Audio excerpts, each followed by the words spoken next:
Pemirsa, kasus dugaan korupsi yang terjadi di LPD Desa Adat Mambal memasuki babak baru. Jajaran Polres Badung menetapkan satu orang tersangka berinisial IWAW sebagai tersangka dan kemungkinan akan ada tambahan tersangka.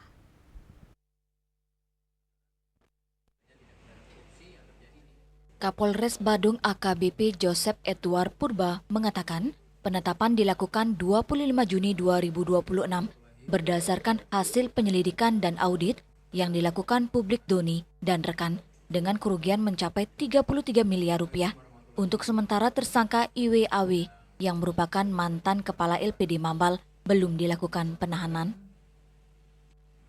Hasil atau perkembangan penanganan dugaan tindak pidana korupsi pengelolaan dana LPD Desa Adat Mambal.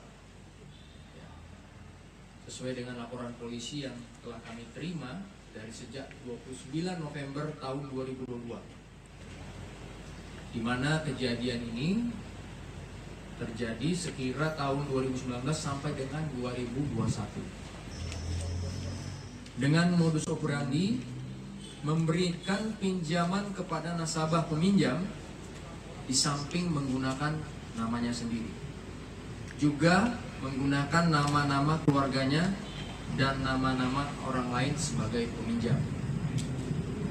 Di mana pinjaman yang diberikan dalam kategori macet dengan cara memberikan kompensasi atau restrukturisasi secara berulang kali tanpa sepengetahuan peminjam, dengan tujuan agar pinjaman yang diberikan dapat dalam kategori lancar. Kapolres menambahkan, perkembangan penyelidikan kasus ini memasuki babak baru setelah dilakukan audit ulang terhadap kerugian nasabah yang awalnya 211,82 miliar rupiah berdasarkan hasil audit akun publik Iwayan Ramanta pada tanggal 30 Desember 2021, namun terjadi kendala sehingga dilakukan audit ulang dengan kerugian mencapai 33,6 miliar rupiah. Raisuantara, Bali TV.